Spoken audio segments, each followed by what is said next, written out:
پھر سلام پھیرنے کے بعد آپ نے بلند آواز میں کہا کہ جو جیسے بیٹھا ہے ویسے ہی بیٹھا رہے۔ پھر آپ ہماری طرف متوجہ ہوئے، پھر آپ نے فرمایا کہ میں تمہیں بتاتا ہوں کہ مجھے صبح آنے میں تاخیر کیوں ہوئی۔ آپ نے فرمایا میں رات کو اٹھا، میں نے وضو کر کے اتنی نماز پڑھی جتنی میرے لیے اللہ کریم نے مقدر کر رکھی تھی۔ پھر مجھے نماز میں نیند آ گئی، اچانک میں نے اپنے رب تعالیٰ کو نہایت حسین صورت میں دیکھا۔ یہ دوسری روایت ہے جو آقا بیان کر رہے ہیں۔ اللہ تعالیٰ نے فرمایا محمد صلی اللہ علیہ وآلہ وسلم، میں نے کہا لبیک میرے رب۔ فرمایا مقرب فرشتے کس چیز پر بحث کر رہے ہیں؟ میں نے کہا میرے رب میں آج خود نہیں جانتا، مجھے علم نہیں۔ یہ مکالمہ رب کریم نے 3 بار کیا، اور تینوں بار میں نے فرمایا کہ رب کریم میں علم نہیں رکھتا۔ پھر میں نے دیکھا کہ اللہ تعالیٰ نے اپنے ہاتھ میرے دونوں کندھوں کے درمیان رکھ دیا، اور میں نے اس ہاتھ کے پوروں کی ٹھنڈک جو ہے اپنے سینے میں محسوس کی۔ پھر ہر چیز مجھ پر منکشف ہو گئی، ظاہر ہو گئی، اور میں نے جان لیا۔ اس حدیث کو بھی امام ترمذی نے بیان کیا، اور اس پر امام بخاری کا بھی قول ہے کہ یہ حدیث حسن ہے۔ اسی طرح مسند احمد بن حنبل میں ہے۔ اسی طرح ایک اور حدیث مبارک ہے، حضرت عمر رضی اللہ تعالیٰ عنہ بیان کرتے ہیں، عمر بن خطاب فاروق اعظم رضی اللہ تعالیٰ عنہ بیان کرتے ہیں۔ آپ فرماتے ہیں کہ رسول اکرم صلی اللہ علیہ وسلم نے فرمایا بے شک اللہ عز و جل نے دنیا کو میرے لیے اٹھا لیا، سو میں دنیا کی طرف اور جو کچھ قیامت تک دنیا میں ہونے والا ہے اس کی طرف دیکھ رہا ہوں، جس طرح میں اپنی ان 2 ہتھیلیوں کو طرف دیکھ رہا ہوں۔ یعنی کہ نبی اکرم صلی اللہ علیہ وآلہ وسلم کے لیے رب کریم نے ساری کائنات کو ایسے کر دیا جیسے انسان کی ہتھیلی پر ہوتا ہے سارا۔ تو یہ اللہ کریم نے جو کل ہم نے گفتگو کی تھی نا، ما لم تکن تعلم کی بات، کہ اللہ کریم نے اپنے محبوب کو تمام علوم جو تھے وہ عطا کر دیے، منکشف کر دیے۔ تو لہٰذا یہ فضل تھا اللہ کریم کا جو اللہ کریم نے بیان کیا کہ آپ پر آپ کے رب کا بڑا فضل ہے، اور یہ فضل جو تھا کسی اور نبی پر 1,24,000 کم و بیش نبی اور پیغمبر آئے، اللہ کے محبوب تھے وہ سارے کے سارے، کسی کو حبیب کا اپنا محبوب کہا، کسی کو خلیل کہا، کسی کو کلیم کہا، لیکن یہ شرف اللہ کریم نے کسی اور نبی کو عطا علم دیتا رہا، ہر نبی کو اللہ کریم علم دیتا رہا، لیکن آقا کریم صلی اللہ علیہ وآلہ وسلم کی جب باری آئی تو کائنات کے بننے سے پہلے اور کائنات کے ختم ہونے کے بعد کا علم رب کریم نے اپنے محبوب کو عطا کر دیا، اور وہ احادیث کی کتب میں آپ کو مل جائے گا۔ اس میں کوئی چھپی ہوئی بات نہیں ہے کہ میں اپنے پاس سے کچھ بات کر رہا ہوں نا، احادیث کی کتب میں آپ اگر پڑھ کر دیکھیں تو آپ کو ملے گا کہ قیامت کے بعد کے جو معاملات ہیں نبی اکرم صلی اللہ علیہ وآلہ وسلم نے وہ بیان کیے۔ تو بیان تب ہی کیے جاتے ہیں جب انسان کے پاس علم ہو،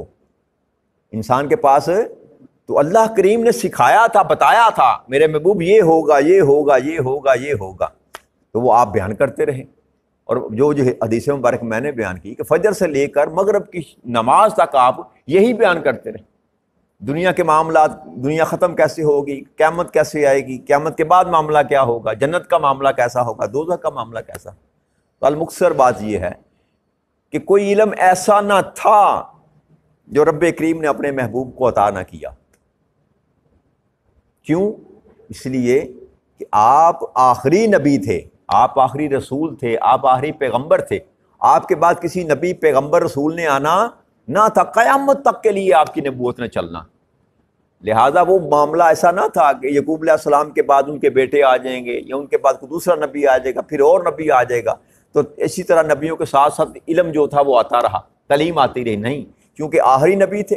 تو اللہ کریم نے یہاں پر سارے کا سارا معاملہ جو تھا اس کو مکمل کر دیا، دین کو بھی مکمل کر دیا، علم بھی جو دینا تھا رب کریم نے اپنے محبوب کو عطا کر دیا۔ تو اس لیے نبی اکرم صلی اللہ علیہ وسلم کو اللہ نے سب علم عطا کر دی، سارے علم عطا کر دی۔ آگے اللہ کے ارشاد فرماتے ہیں آیت نمبر 114 میں،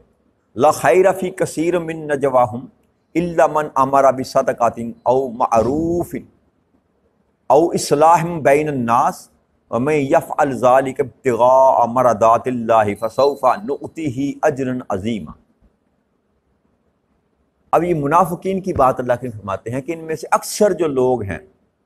جب خفیہ مشورے کرتے ہیں، نجوہ کہتے ہیں چھپ کر بات کرنا، سرگوشی میں بات کرنا، علیحدگی میں بات کرنا، عربی زبان میں نجوہ اس کو کہتے ہیں، تو اللہ فرماتے ہیں کہ یہ چھپ کر مشورے کرتے ہیں، چوری چھپے باتیں کرتے ہیں، ان میں کوئی بلائی کی بات نہیں ہوتی سوائے اس شخص کے جو کسی خیرات کا یا نیک کام کا یا لوگوں میں صلح کرانے کا حکم دیتا، اور جو کوئی یہ کام اللہ کی رضا جوئی کے لیے کرے تو ہم اس کو ان قریب عظیم اجر عطا کریں گے۔ اب یہاں اللہ کریم نے پہلی بات کی کہ سرگوشی میں یا چھپ کر رات کے اندھیرے میں کونوں خدروں میں چھپ کر جو کانا پھوسی کی جاتی ہے نا، اللہ فرماتے ہیں کم ہی ہے جس میں خیر کی کوئی بات ہوتی، خیر کی بات جو چھپ کر کی جاتی ہے اس میں خیر کی بات نہیں، کم ہی ہوتی ہے، بلائی نہیں ہوتی۔ ہاں اللہ نے فرمایا سوائے اس شخص کے جو کسی خیرات کا معاملہ کر رہا ہو،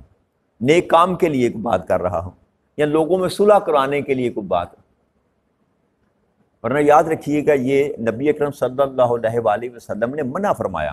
سرگوشی جائز نہیں ہے شریعت محمدی میں۔ 8 بندے بیٹھے ہیں، 4 بندے بیٹھے ہیں، 6 بندے بیٹھے ہیں، تو یہ جو ہم کان میں کسی کی بات کرتے ہیں نا، یہ شریعت نے اس کو پابندی لگا رکھی، ناجائز ہے، یہ گناہ ہے، منع فرمایا گیا۔ علیحدہ کا بات کرنی ہے کان میں کسی سے تو اس کو باہر لے جائیں، علیحدہ لے جائیں جا کے اس سے بات۔ محفل میں منع فرمایا گیا کہ محفل میں بیٹھ کر کسی کے کان میں سرگوشی مت کیا کرو، تو یہ بھی منع فرمایا ہے کیونکہ اس سے تذلیل ہوتی ہے دوسرے لوگوں کی جو بیٹھے ہوئے ہیں، ان کی انا مجروح ہوتی ہے۔ تو یہ اللہ نے فرمایا کہ جو خیر کا کام کرتا ہے، خیر کے کام کے لیے اگر علیحدہ میں کوئی بات کرتے ہیں کسی جگہ پر بیٹھ کر، یا کوئی نیک کام کرنے کے لیے، یا کسی کا معاملہ درست کرنے کے لیے، کسی کا جھگڑا ختم کرنے کے لیے، کسی کی صلح کروانے کے لیے، تو یہ اچھے کام ہے۔ اس کے علاوہ جو کچھ بھی کیا جاتا ہے چھپ کر، علیحدہ کوئی میٹنگ کی جاتی ہیں، کونوں خدروں میں چھپ کر پلاننگیں کی جاتی ہیں، اللہ فرماتے ہیں اس میں بلائی کم ہی ہوتی ہے، اس میں بلائی کم ہی ہوتی ہے۔ حضرت نبی اکرم صلی اللہ علیہ وسلم کی زوجہ ہے حضرت ام المومنین حضرت ام حبیبہ رضی اللہ تعالی عنہا بیان کرتی ہیں کہ نبی اکرم صلی اللہ علیہ وآلہ وسلم نے فرمایا کہ ابن آدم کا کوئی کلام اس کے لیے نفع بخش نہیں سوائے اس کے کہ اس نے نیکی کا حکم دیا ہو یا برائی سے روکا ہو یا اللہ کا ذکر کیا۔ یعنی کہ انسان جب بولتا ہے تو آپ فرماتی ہیں کہ نبی اکرم صلی اللہ علیہ وسلم نے فرمایا کہ انسان کا بولنا انسان کے لیے نفع بخش ہو ہی نہیں سکتا ماں سوائے اس کے کہ وہ نیکی کی تلقین کرے، نیکی کے لیے کسی کو حکم دے، یا کوئی برا کام ہوتے ہوئے دیکھے تو اس کو زبان سے روکے یا اللہ کا ذکر کرے۔ تو یہ 3 کام ہیں جو انسان کے یہ بولنے میں انسان کو فائدہ دے سکتے ہیں۔ ایک نیکی کی تلقین کرنا، تبلیغ کرنا، اللہ کے دین کے لیے بولنا، اللہ کے دین کی بات کرنا، کسی کو نیک کام کہنا، نیکی کی طرف ترغیب دینا، نیکی کی تلقین کرنا، اچھے کام کی طرف متوجہ کرنا کسی کو۔ ایسے بول جو آپ ادا کرتے ہیں وہ آپ کے لیے نفع بخش ہے۔ یا کوئی بندہ برا کام کر رہا ہے تو آپ اس کو کہتے ہیں یار یہ نہ کر، یہ اچھا کام نہیں ہے، اللہ ناپسند کرتا ہے، اللہ کا رسول ناپسند فرماتا ہے، دین میں یہ جائز نہیں ہے۔ بھلے آپ گفتگو جس مرضی انداز میں کریں، آپ کی یہ جو گفتگو آپ کسی کو برے کام سے روکنے کے لیے کرتے ہیں یہ بھی آپ کے لیے فائدہ مند ہے، یہ بھی آپ کو فائدہ دے گی، یہ بھی عبادت میں شمار کیا جائے گا۔ جیسے نیکی کی تلقین کرنا عبادت ہے ویسے ہی برائی سے روکنا بھی عبادت ہے، یہ دونوں عبادت ہیں۔ اور تیسری بات اللہ نے فرمایا، آقا کریم صلی اللہ علیہ وسلم فرمایا یا اللہ کا ذکر کیا جائے،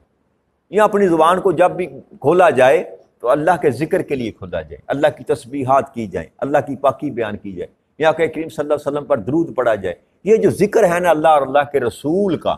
یہ انسان کے لیے نفع بخش ہے۔ تو لہٰذا جب بھی زبان کا استعمال کریں خیر کے لیے کریں، زبان کا استعمال جب بھی کریں اچھا بولنا ہے تو بولیں، ورنہ خاموشی اچھی، ورنہ جب بھی بولیں اچھا بولیں ورنہ خاموشی اچھی۔ جب آپ برا کلام کریں گے تو نہ چاہتے ہوئے بھی آپ اپنے گناہوں میں اضافہ کر لیں گے۔ لہذا جب بھی بولیں اچھا بولیں، اسی میں آپ کی بلائی ہے۔ پھر اللہ کریم نے ارشاد فرمایا کہ جو یہ کام کرے گا نا، اور کرے گا کس لیے؟ نیکی کا کام، کوئی بھی اچھا بولے گا، کسی میں صلح کرانے کے لیے کام کرے گا، نیکی کی تلقین کے لیے کام کرے گا، جو بھی یہ کام کرے گا، اور اس کے پیچھے کیا ہوگا؟ اس کے پیچھے رضا جوئی ہوگی اللہ کی، اللہ کو راضی کرنے کے لیے یہ کام کرے گا، دنیا کے معاملات میں نہیں، کسی کو خوش کرنے کے لیے نہیں۔ کسی کا جھگڑا ہے تو اس جھگڑے کو ختم کرنے کے لیے محض اللہ کے لیے کرے گا، کہ اللہ یہ چاہتا ہے کہ دونوں کے درمیان محبت کا معاملہ کیا جائے، اللہ یہ چاہتا ہے کہ ان کے درمیان صلح کرا دی جائے۔ اللہ کی رضا کے لیے جب آپ کوئی بھی کام کرتے ہیں، کوئی بھی کام کرتے ہیں، تو اللہ فرماتے ہیں پھر ہم کیا کریں گے؟ جو بندہ ہماری رضا کے لیے دنیا میں کام کرے گا، ان قریب عظیم اجر عطا کریں گے ہم ان کو۔ یہ رب کریم کا وعدہ ہے کہ جو میری رضا کے لیے کام کرے گا، پھر قیامت کے دن اس کو میں اجر عظیم عطا فرماؤں گا۔ جو دنیا میں کسی کی حاجت پوری کرے گا، میں قیامت کے دن اس کی حاجت پوری کروں گا۔ جو دنیا میں کسی کے عیب پر پردہ ڈالے گا، میں قیامت کے دن اس کے عیبوں پر پردہ ڈالوں گا۔ جو دنیا میں کسی پر رحم کرے گا، میں قیامت کے دن اس پر رحم کروں گا۔ تو اللہ کریم جو ہے نا، جیسا آپ معاملہ کریں گے خیر کا، اللہ کریم ویسا ہی آپ کے ساتھ خیر کا معاملہ کریں گے۔ اور پھر جو اجر عظیم اللہ نے فرمایا، یہ وہ ہے کہ جو اللہ کریم آپ کے کیے ہوئے سے بڑھ کر آپ کو عطا کرے گا، جس کو فضل کہتے ہیں، جس کو فضل کہتے ہیں۔ جو آپ نے کیا وہ تو لٹائے گا، اس کے بعد اپنے پاس سے تم کو دے گا، اگر آپ اللہ کو راضی کرنے کے لیے جو ہے وہ کام کرتے ہیں۔ آگے اللہ کریم نے ارشاد فرمایا، وَمَن يُشَاقِقِ الرَّسُولَ مِن بَعْدِ مَا تَبَيَّنَ لَهُ الْهُدَىٰ وَيَتَّبِعْ غَيْرَ سَبِيلِ الْمُؤْمِنِينَ نُوَلِّهِ مَا تَوَلَّىٰ وَنُصْلِهِ جَهَنَّمَ وَسَاءَتْ مَصِيرًا، کہ اب جو شخص رسول اکرم صلی اللہ علیہ وآلہ وسلم کی مخالفت کرے، آپ پر ہدایت آ جانے کے بعد، آپ کی ہدایت کی بات سن لینے کے بعد، جو بندہ آقا کریم صلی اللہ علیہ وسلم کی مخالفت کرے اور مسلمانوں کی راہ سے جدا راہ کی پیروی کرے، تو ہم اس سے گمراہی کی طرف پھیر دیں گے، پھیرے رکھیں گے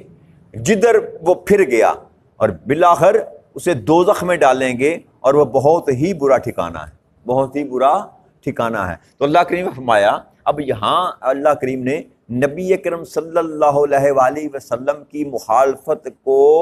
امراً حرام قرار دے دیا، کہ اب میرے محبوب کی ہدایت کی راہ واضح ہو جانے کے بعد، اب جو بندہ میرے محبوب کی مخالفت کرے گا، وہ یاد رکھے کہ ہم اس کو گمراہی پر جس پر پھرا ہے قائم کر دیں گے، پھر اس کے مقدر میں ہدایت نہیں ہوگی، اور اس کا ٹھکانہ دوزخ ہوگا جس میں ہم اس کو ڈالیں گے، اور بے شک وہ بہت ہی برا ٹھکانہ ہے۔ اس آیت کریمہ کی روح سے یاد رکھیے، یہ آیت کریمہ اس بات کی بھی دلالت کرتی ہے، جو پیچھے ہم نے مضمون پڑھا نا 2 دن پہلے، اللہ نے فرمایا کہ استغفار کریں، تو میں نے عرض کی تھی کہ اس کا معنی بعض لوگ یہ لیتے ہیں کہ شاید نبی اکرم صلی اللہ علیہ وسلم کی کوئی معصیت کی تھی، استغفر اللہ نعوذ باللہ، آپ سے کوئی کام ایسا ہو گیا تھا جس کی وجہ سے اللہ نے فرمایا استغفار کریں۔ تو یاد رکھیے، نبی، میں نے عرض کی تھی کہ ہر نبی معصوم ہوتا ہے، اور تمام معصوموں میں سے بڑھ کر جو معصوم ہے وہ آقا کریم صلی اللہ علیہ وسلم کی ذات ہے۔ اس پر یہ آیت کریمہ جو ہے یہ دلیل ہے۔ آپ پوچھیں گے وہ کیسے؟ اللہ نے فرمایا جو میرے محبوب کی مخالفت کرے گا میں اس کو جہنم میں پھینکوں گا۔ اب اگر کوئی کام ایسا جو نبی اکرم صلی اللہ علیہ وآلہ وسلم نے ایسا کیا ہو جو غلط ہو،